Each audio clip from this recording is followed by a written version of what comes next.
Welcome back to Joseph Mathos. So in our session today, we are going to be calculating the length of our radius when the area and pi is already given to us. And if you're ready, let's get started.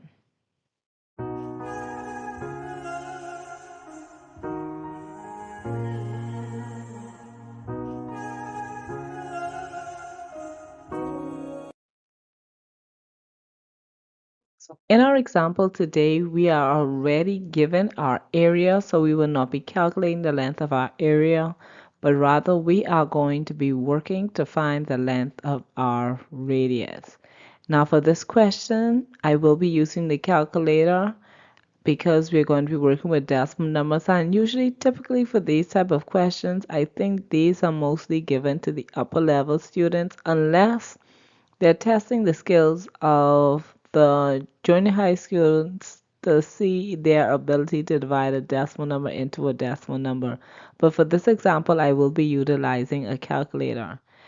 So we are given our area, which is 113 and 400ths, and our pi is said to be 3 and 1400ths. And we are calculating to find our radius, so we will return our r back to our equation. Now we are moving into our one-step equation rules, and with this step, remember our main goal in solving any equation is always to get our unknown variable on one side of the equation by itself. So we are going to be dividing both sides of the equation by our coefficient of 3 and 1400ths. And on the right hand side, when 3 and 1400 divides into each other, this is going to leave us with our radius only, or our r squared.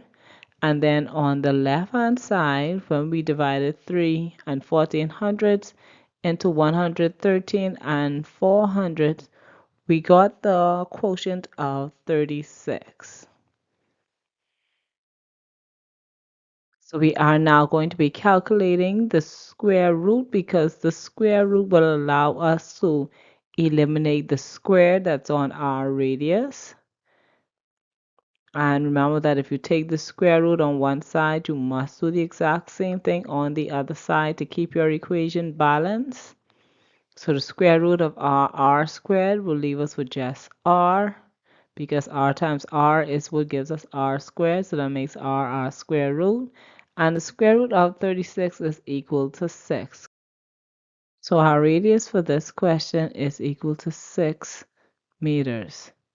And remember that for these type of questions, the one good thing is you can always check your answer. So if you get an answer, you're not sure if you worked it out correctly, remember we were given our equation. So I'm going to go back to my equation and I'm going to test to see if I really did work this question out correctly.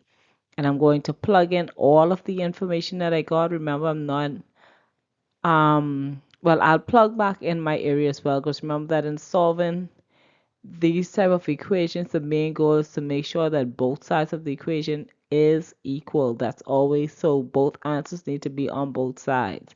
So I'll plug back in my pi, which is 3 and 1400, and I said that my radius is 6, and that's being squared. So now I'm going to expand this. So my 3.14 will be multiplied to 6 squared, which is 36. And when I multiply 3.14 times 36, 6 times 4 is 24, carry the 2, 6 times 1 is 6, plus 2 is equal to 8, 6 times 3 is 18, remember to add in your 0, then begin multiplying by your 3, so 3 times 4 is 12, carry our 1, 3 times 1 is 3, plus 1 will equal to 4, and 3 times 3 is equal to 9, so let's sum these numbers together. So we have 4 plus 0 is 4, 8 plus 2 is equal to 10, we put our 0, carry the 1, 1 plus 8 is 9, and 9 plus 4 is 13, we'll carry the 1, 1 plus 1 is 2, and plus 9 is equal to 11. We are 2 digits behind the decimal point, so our decimal point goes right behind our 3, and we see that for our equation, when we substitute everything back into the equation, both sides is equal. So this tells you that the answer that you got of 6 meters for your radius is indeed the correct answer. So remember that with these type of questions, you don't have to worry or fear if you feel your answer is incorrect. There are ways to check your answer, which is just going back and seeing if all of your working works out to the answer that was given to you. And if it doesn't, check your working. Maybe something is wrong in your calculations, or maybe the answer is incorrect, but you can always check your answer. Okay, so that will be it for our session today. Make sure that you get some additional practice in. As always, remember that we do have more videos on the area of your circle, and also I am also loading videos on how to calculate the area and circumference of your semicircle. So make sure that you check that out as well, and make sure that you always return back to Jules Math Tools, where we make math easy.